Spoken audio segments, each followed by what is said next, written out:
Glasses గానీ ఉండవు. లోనున్నవారు సముద్రంలో తమ ముందు ఏముందో ఏం జరుగుతుందో నేరుగా చూడలేరు. ఇక్కడ సబ్మెరైన్ కి front and left right sides and top లో అమర్చిన సెన్సార్స్ అండ్ ఇన్స్ట్రుమెంట్స్ ద్వారా సబ్మెరైన్ చుట్టూ ఉన్న ఎన్విరాన్మెంట్ గురించి తెలుసుకుంటారు.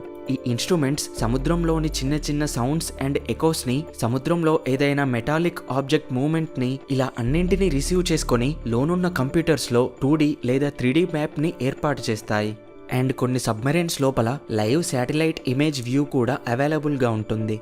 లోనున్న ఆఫీసర్స్ అండ్ క్రూ నిరంతరం ఎనిమీ షిప్స్ అండ్ సబ్మెరైన్స్ ని తప్పనిసరిగా మానిటర్ చేస్తూనే ఉండాలి.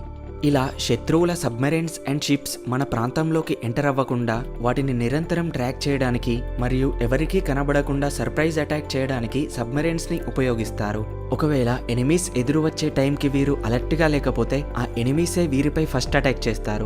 ఒక్కసారి సబ్మెరైన్ పై అటాక్ జరిగాక